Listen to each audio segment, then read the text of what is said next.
bonjour à tous, j'espère que vous allez bien. Moi je suis super contente parce que j'ai une petite pierride qui est venue pondre dans mes capucines. Je vais donc pouvoir vous faire une vidéo sur l'élevage de cette espèce, de la sortie de l'œuf jusqu'à l'émergence des papillons. C'est parti!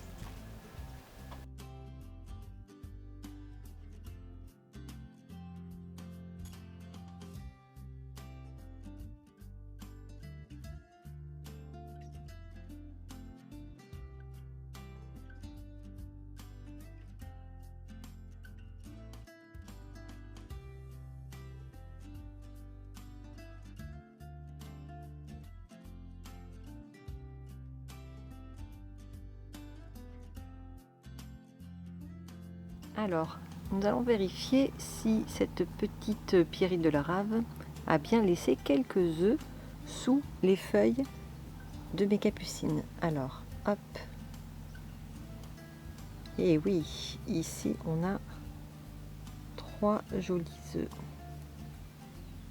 Voilà. Ensuite, hop, 2 œufs sous cette feuille également. Et un autre ici. Voilà.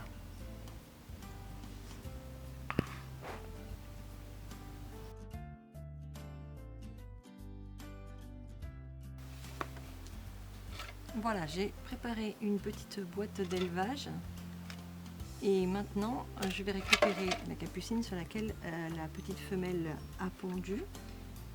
Voilà, et je vais la mettre dans un petit pot pour pouvoir la maintenir bien fraîche.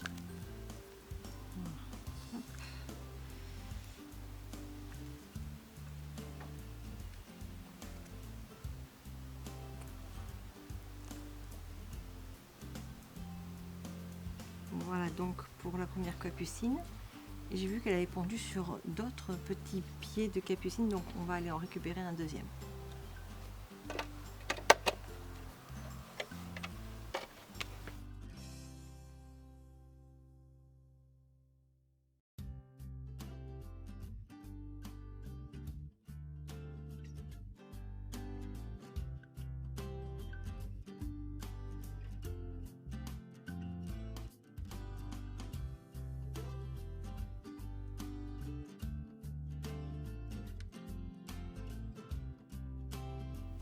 J'ai posé ma boîte d'élevage dans une pièce lumineuse où il y fait à peu près 20 degrés. J'ai compté au total 8 œufs qui ont été pondus le 7 et le 8 octobre. Voilà, maintenant on va attendre que les petites chenilles sortent de l'œuf. Je surveille tous les jours et je vous tiens au courant.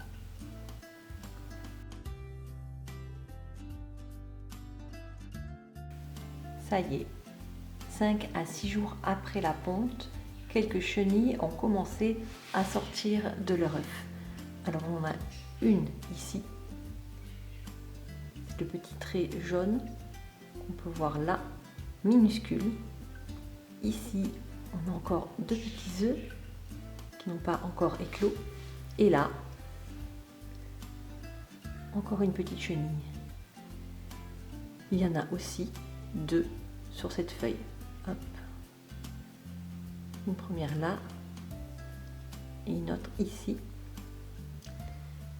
Voilà, qui a commencé à grignoter la feuille de capucine. Alors, ouvrez bien l'œil parce que c'est tout petit et très peu perceptible.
Les chenilles ont bien mangé.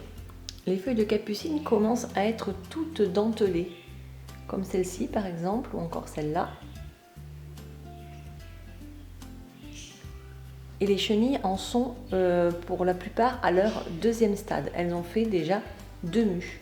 Donc je vais essayer de zoomer sur une chenille en train de faire sa mue pour vous montrer un petit peu à quoi ça ressemble, même si elles sont petites et qu'on a beaucoup de mal encore à voir les mécanismes de la mue quand elles sont de petite taille.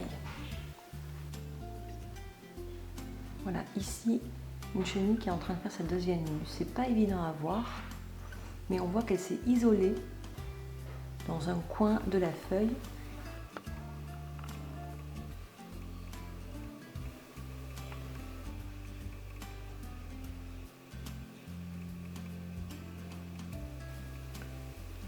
Les chenilles grossissent bien.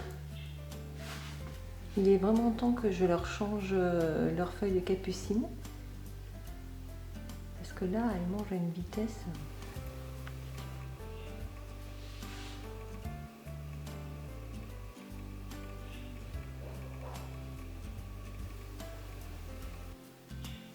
Il faut ouvrir l'œil, hein. Le mimétisme est absolument parfait. Il y en a une là sur la tige.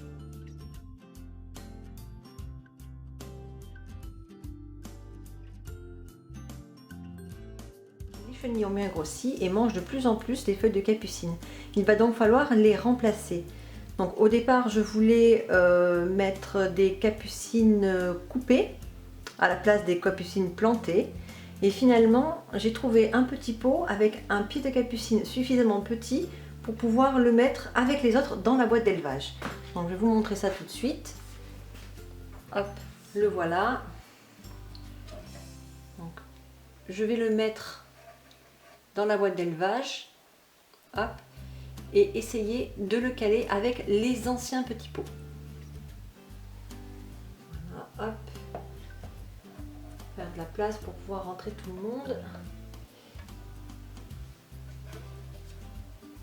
Il faut essayer d'organiser les petits pots avec les anciens pots. Et après, je vais disposer les feuilles des capucines fraîches avec les feuilles des anciennes capucines. Et en principe, les chenilles devraient pouvoir se débrouiller pour monter sur les nouvelles feuilles de capucine. Voilà, maintenant je vais chercher le couvercle de la boîte et on va fermer tout ça. Voilà, je mets bien les feuilles vers l'intérieur et je ferme délicatement. En principe, les chenilles devraient pouvoir passer des vieilles feuilles jusqu'aux nouvelles feuilles parce que j'ai fait en sorte quand même qu'elles se chevauchent légèrement les unes sur les autres. Et ça ne devrait poser aucun problème.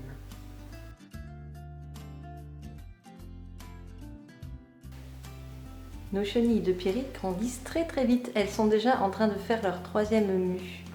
Alors sur cette feuille, il y a 3 chenilles, mais il n'y en a que 2 qui sont en train de faire leur mue. C'est celle-ci et celle-ci. Celle du milieu a déjà terminé. Je vais vous montrer ça d'un petit peu plus près. Voilà, zoom sur la chenille en train de faire sa mue qui se trouvait au centre de la feuille. Ici, on peut voir la différence entre la chenille de gauche qui a terminé sa mue et la chenille de droite qui est en train de faire sa mue. Alors, comme vous pouvez le voir, la chenille qui a terminé sa mue a une tête bien ronde et verte. Celle qui est en train de faire sa mue a une sorte de mini-tête de couleur légèrement beige marron. Il s'agit en fait de la capsule céphalique qui est posée sur la future nouvelle tête et qui se détachera une fois que la mue sera terminée. La chenille aura, tout comme celle de gauche, une belle tête ronde et verte toute neuve.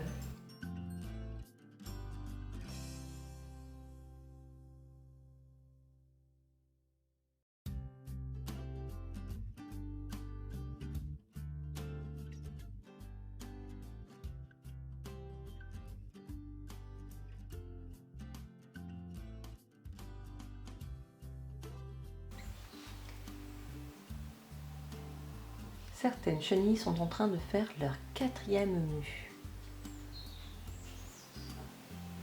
celle-ci vient juste de terminer de faire sa mue. On peut voir l'exuvie, l'ancienne peau de la chenille, juste à côté d'elle.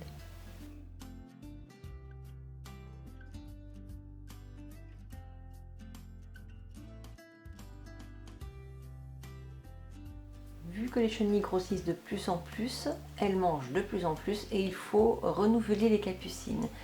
Donc là, cette fois-ci, j'ai vraiment opté pour les capucines coupées. Voilà. Et ce que je vais faire, c'est que je vais prendre un petit gobelet d'eau qui a un couvercle percé. Comme ça, les chenilles ne peuvent pas tomber dans l'eau et se noyer. Et on va mettre des capucines fraîches coupées à l'intérieur. Voilà, comme ceci. C'est pour ça qu'il faut prendre des tiges assez longues. Hein. Voilà. Et je vais le placer dans la boîte d'élevage à la place des petites capucines en pot. Donc, par exemple, celle-ci qui a été bien mangée, on va pouvoir l'enlever complètement, définitivement. Bon, il faut bien vérifier qu'il n'y ait plus de chenilles dessus. Là, il y en a encore une. Donc, ce que je vais faire, c'est que je vais couper la petite tige et je vais la mettre dans l'eau avec les capucines coupées. Hop. Voilà. Donc là, la feuille avec la chenille, j'essaie de lui trouver une petite place avec les capucines coupées. Il faut que j'arrive à insérer la tige. Voilà. Ici, comme ça, pas de problème. Et là, donc, du coup, celle qui a été toute mangée, ben, je vais l'enlever. Pareil, donc pour le deuxième petit pot, je vérifie. Et là, il y en a une ici, sur cette petite feuille. Donc pareil, je vais enlever, insérer avec les capucines coupées, faire en sorte que ça aille plutôt du côté des capucines fraîches. Hop. Et pour le dernier pot, je vais voir, peut-être que je vais juste enlever ce qui n'est pas beau, les quelques feuilles jaunes, l'arroser, parce qu'il est bien sec, et je vais essayer de mettre les deux pots à l'intérieur. Après, hop, ça devrait rentrer en principe. Hein. Voilà, donc ça rentre. Et maintenant, il n'y a plus qu'à essayer de tout fermer avec le couvercle. Donc là, il suffira de bien rabattre les capucines et de fermer avec le couvercle.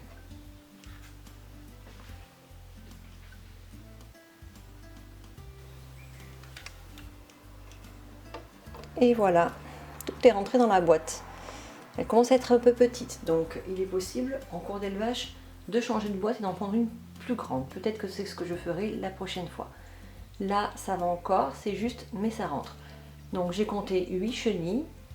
Ce qu'il faut faire surtout quand on change la nourriture, c'est bien vérifier qu'il n'y ait pas encore des chenilles sur les anciennes feuilles des végétaux que vous avez changés. Voilà, donc là j'ai bien vérifié, j'ai bien recompté, j'avais compté 8 œufs au départ et j'ai bien 8 chenilles de pierrite. Donc le compte est bon. On se dit à bientôt pour la suite de la vidéo.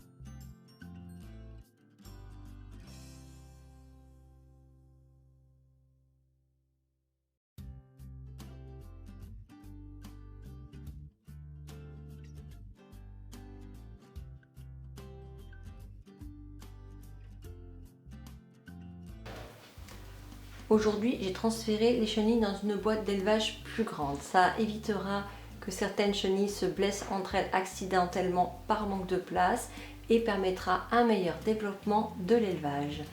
Ici, je vois qu'il y a une petite chenille qui se carapate. Hop. Voilà. Je pense que ça signifie qu'elle souhaite trouver un petit coin tranquille pour faire sa chrysalide. Alors on va aller voir ça de plus près.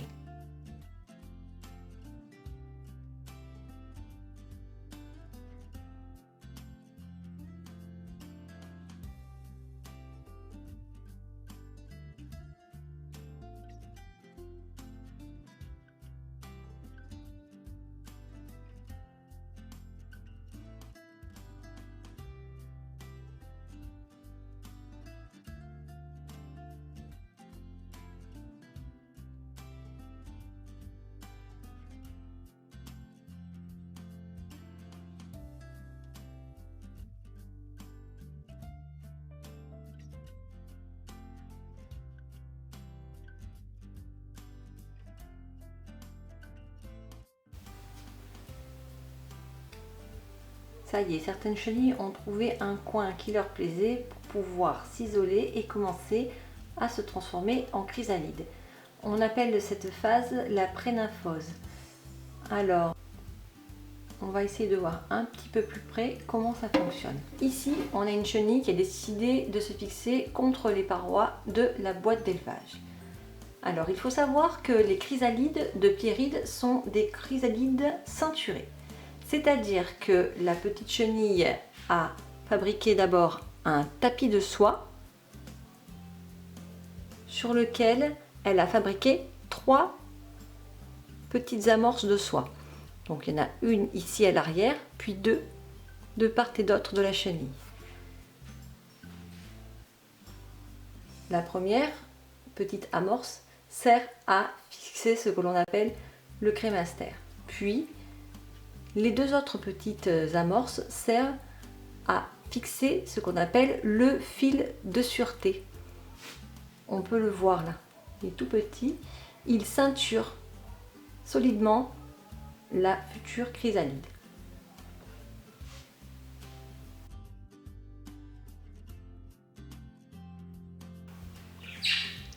Ça y est, les chenilles se sont transformées en chrysalide. Il ne reste plus que celle-ci qui est en prénymphose. Alors si je vous fais une vue sur le couvercle de la boîte d'élevage, c'est parce qu'elles ont particulièrement apprécié cet endroit pour se transformer. J'en ai 5 au total. 1, 2, 3, 4 et 5. J'ai encore 2 autres chrysalides, une sur les parois de la boîte d'élevage et une deuxième sur une feuille de capucine. Je vais vous montrer ça d'un peu plus près.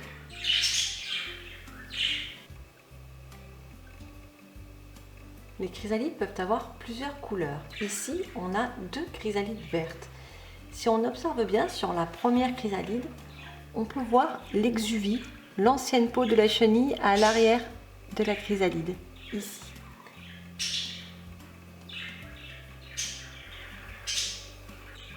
Zoom sur 2 chrysalides brunes.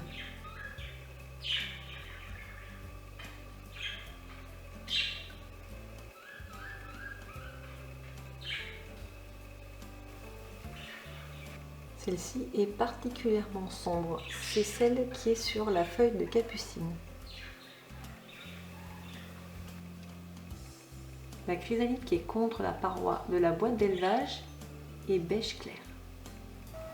En principe, les pierrides hibernent lorsqu'elles sont en chrysalide. Comme nous sommes le 5 novembre, j'ai préféré mettre ma boîte d'élevage à l'extérieur, à l'abri, pour que les chrysalides puissent bénéficier de températures plus fraîches qu'à la maison. Si je les laisse à la maison avec des températures douces, elles vont très certainement émerger, alors que ce n'est pas le moment. Après, comme j'habite dans le sud de la France, je vais quand même surveiller régulièrement tout le mois de novembre les chrysalides, car si on a des températures douces, elles pourraient quand même émerger. Sinon, je vous donne rendez-vous au printemps prochain. Je vous tiens au courant de la suite.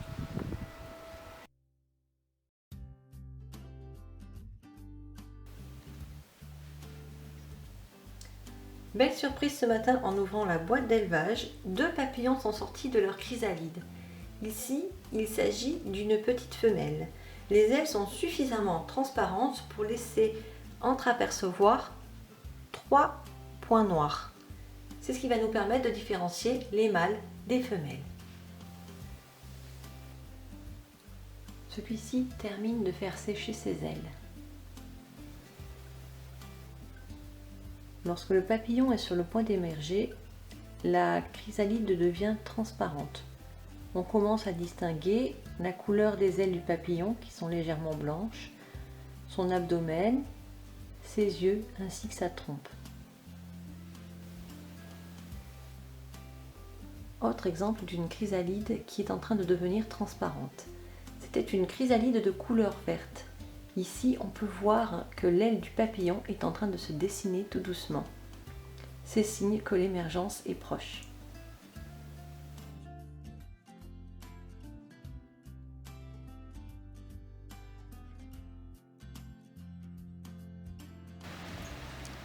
Avant de relâcher mes pierrides, malgré le vent et le froid qui commence à arriver, je voulais vous montrer qu'il y avait encore des chenilles dans mes capucines, dont celle-ci qui est en fin de croissance. Je pense qu'elle ne va pas tarder à faire sa chrysalide. Et une plus petite ici. Voilà. Donc belle surprise, car comme je vous le disais, on est quand même mi-novembre. Donc en principe, les papillons auraient dû passer l'hiver dans leur chrysalide. Je suis assez surprise qu'ils soient sortis à la mi-novembre. Mais bon, j'avais pourtant placé la boîte d'élevage dehors, donc si c'est sorti, c'est que la météo le permet encore. Allez, c'est parti pour le lâcher de pierrides. Et temps de relâcher les pierrides qui sont sortis de leur chrysalide. Alors, comme vous pouvez le constater, ce petit papillon a vraiment hâte de retrouver la liberté. Allez, hop! Et voilà! À présent, on va relâcher le deuxième. Il était suspendu à un brin de capucine. Donc j'ai juste eu à mettre le petit pot dehors. Troisième naissance, troisième lâcher.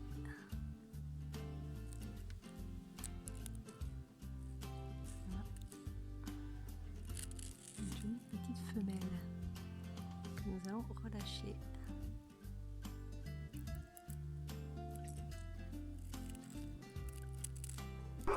Lâcher de deux nouveaux papillons.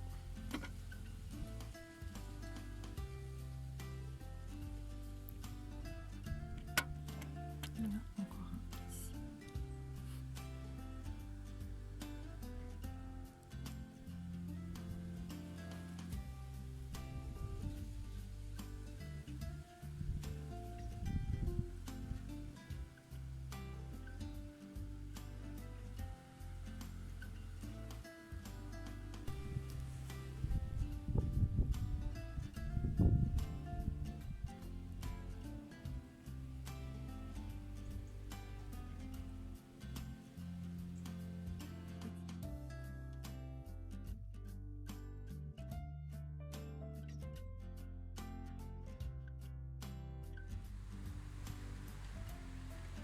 Alors, je vais essayer de relâcher ce petit mâle. Alors, on voit que c'est un mâle parce que, comme je vous l'avais expliqué, les femelles pierrides ont 3 points noirs bien visibles au niveau des ailes. Ici, on n'en voit que un assez discret. Je ne sais pas si on le voit bien. Hop.